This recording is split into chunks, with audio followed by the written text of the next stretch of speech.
जसं तुम्ही म्हणताय की घराणेशाहीचा विरोध हा याआधी देखील झालेला आहे आणि मला असं वाटतं की आता ज्या पद्धतीचे त्यांचे जे स्टेटमेंट्स आहेत किंवा रिॲक्शन्स आहेत त्या व्यथित त्यांच्या मित्रपक्षांनाही करणारे आहेत. आपण पाहिलं की अशा पद्धतीनं ज्यावेळी संसद चालू होते तेव्हा आता लोक हे समजून चुकलेत की राहुल गांधी काहीतरी अशा पद्धतीचं वर्तन करणार की ते सबंध संसदभर पेपरमध्ये राहणार किंवा राहावं आपण यासाठी म्हणून एक धडपड पक्षाची सतत आपल्याला जाणवते. या पलीकडे काही निघत नाही त्यात. म्हणजे त्यांनी पूर्वीचा जर इतिहास आठवला आपण तर मरेच उठून पंतप्रधानांना आलिंगन द्यायला काय गेले, मग नेत्रपल्लवी काय केली, मग आत्ता अलीकडे त्यांनी जे संसदेमध्ये वर्तन केलं ते काय पद्धतीने केलं, कशा पद्धतीची भाषा ते वापरतात.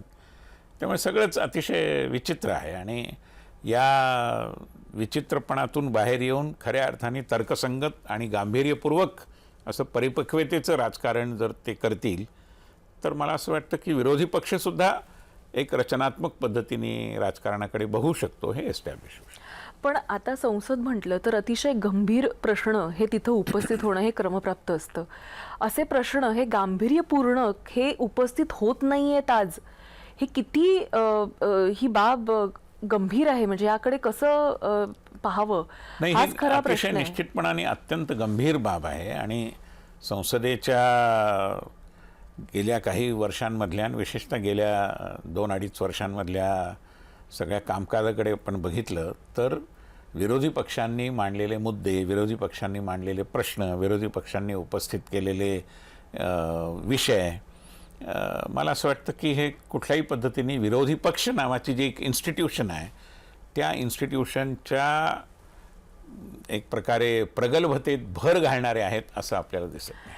म्हणजे मला असं वाटतं मोदी विरोध हे या पलीकडे दुसरं काही नाही. हे करता करता आपण देशाला इतकं लोकांच्या समोर अशा पद्धतीनं प्रेझेंट करणं म्हणजे खरं तर चुकीची माहिती देऊन सादर करणं, अत्यंत चुकीची माहिती. म्हणजे कुठल्याही प्रकारे सरकारच्या बद्दल म्हणजे सरकारने काही केलं तरी त्याला विरोधच करायचा. म्हणजे राजा मला भ्यायला माझी टोपी दिली आणि राजा भिकारी माझी टोपी घेतली, ही जी कथा आहे त्या कथेप्रमाणे विरोधी पक्षाचं वर्तन आहे आणि जे अत्यंत अपरिपक्वतेचं आहे. आणि त्यामुळे सरकार ज्या पद्धतीने या विषयाकडे बघेल ते बघेलच रणनीती आणि बाकी सगळ्या दृष्टिकोनातून, परंतु संसदीय परंपरेची हानी होते आहे. तुम्हाला असं वाटतं का की काही नियम हे अधिक कठोर करण्याची आवश्यकता आहे? अशा पद्धतीनं एखादा विषय जर संसदेमध्ये आपण मांडत असतो, अनेक त्याला क्लॉजेस आहेत, त्या मांडणीमध्ये विषय हे उपस्थित केले जातात, मात्र त्याला सुद्धा थोडंसं फिल्टर लावण्याची आत्ता आवश्यकता ह्या सगळ्या घडामोडींनंतर निर्माण झाली आहे असं अनेकांना वाटतं की हे अशा पद्धतीनं अलाव करणं किंवा अशा पद्धतीनं निश्चितपणाने, आणि याचा गांभीर्यपूर्वक विचार दोन्ही सदनांचे पीठासीन अधिकारी वारंवार करतच असतात. पण माझं असं मत आहे आणि व्यक्तिगतरित्या मी ही सूचना पण केली होती संसदेत की काय होतं आहे की संसदेचं कामकाज चालू देत नाहीत. आता आपण हे अधिवेशन तर थोडंफार चाललं, परंतु अनेक अधिवेशनं अशी झाली आहेत की जी इंग्रजी म्हणतात की वॉशआउट झालं, म्हणजे पूर्णपणे वाहूनच गेलं अधिवेशन. तर हे वाहून जाण्यामध्ये होतं काय की मुठभर लोकच असतात, कधी आम आदमी पक्षाचे, कधी उद्धव बाळासाहेब ठाकरे नेतृत्वाखालच्या शिवसेनेचे, कधी काँग्रेसचे, कधी कम्युनिस्टांचे, ते पण खूप उपद्रव करतात. आणि हे मुठभर संसद सदस्य हे संसद चालू देत नाही. म्हणजे काय होतं की मायनॉरिटी ठरवते की मेजॉरिटीने कसं वागावं. हे लोकशाहीच्या विरोधात आहे.